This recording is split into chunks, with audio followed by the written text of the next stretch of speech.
দুর্নীতি চাঁদাবাজ সন্ত্রাসের বিরুদ্ধে সামাজিক আন্দোলন গড়ে তুলুন। কিন্তু আমরা দেখি পড়াশোনা করে আমাদের জন্য কোনো কর্মসংস্থানের ব্যবস্থা নাই। এই রাষ্ট্র আমাদের কোনো চাকরির ব্যবস্থা করতে পারে নাই কাজ করতে। সেই গার্মেন্টসের ভাইয়েরা বোনেরা তারা রাজপথে নেমে এসেছিল গত বছর জুলাই মাসে, যখন দেখেছিল সাধারণ ছাত্রদের উপর গুলি চালানো হচ্ছে, ন্যায্য অধিকারের জন্য রাস্তায় নামলে সরকার গুলি চালাচ্ছে। আমার সেই গার্মেন্টসের ভাই, আমার সেই রিকশাওয়ালা ভাই, আমার সেই পথশিশু ভাই এই গণ অভ্যুত্থানে রাজপথে নেমে জীবন দিয়েছিল। কৃষক আন্দোলনের সূতিকাগার ময়মনসিংহে সেই ব্রিটিশ বিরোধী সময় থেকেই জমিদার প্রথার বিরুদ্ধে এবং উপনিবেশের বিরুদ্ধে লড়াই সংগ্রাম হয়েছে। আমাদের কৃষকরা সংগঠিত হয়েছে, লড়াই করেছে।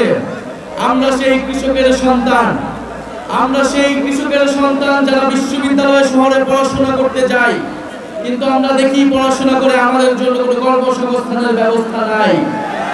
এই রাষ্ট্র আমাদের কোনো চাকরির ব্যবস্থা করতে পারে নাই। সেই সুষম চাকরির জন্য, ন্যায্য অধিকারের জন্য, বৈষম্যের বিরুদ্ধে আমরা আন্দোলন করেছিলাম। সেই আন্দোলন থেকে গণ অভ্যুত্থানের রূপ নিয়েছিল সাধারণ মানুষ। ময়মনসিংহের সাধারণ ছাত্র জনতা এসে গণ অভ্যুত্থানকে সফল করেছিল। এই ময়মনসিংহ 41 জন শহীদের জেলা। এই ময়মনসিংহেই শহীদ হয়েছে আমাদের একজন ভাই। ময়মনসিংহবাসীকে আমরা আগাম দাওয়াত দিয়ে যাচ্ছি যাতে ময়মনসিংহবাসী আমাদের সাথে এই জুলাই ঘোষণাপত্র এবং জুলাই সনদ আদায়ে আমাদের সাথে যোগ দেয়।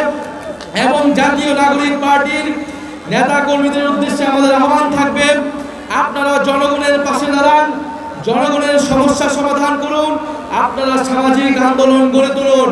এই ময়মনসিংহবাসীর পক্ষে আপনারা আন্দোলন গড়ে তুলুন। দুর্নীতি চাঁদাবাজ সন্ত্রাসের বিরুদ্ধে সামাজিক আন্দোলন গড়ে তুলুন। যে কোনোভাবে গণ অভ্যুত্থানে আপনারা রাজপথে নেমে এসেছিলেন, ঠিক একইভাবে আপনারা সামাজিকভাবে প্রতিরোধ গড়ে তুলুন। ইনশাআল্লাহ ময়মনসিংহবাসী আপনাদের সাথে এসে দাঁড়াবেন। ইনকিলাব ইনকিলাব, মুজিববাদ মুজিববাদ, ক্ষমতা না জনতা, ইয়া বসনা সংগ্রাম, দালালি না রাজপথ। ময়মনসিংহ পার্টি আছে, কোনো পার্টি আছে, সেই পার্টি সবাই বলো হাতের তালি।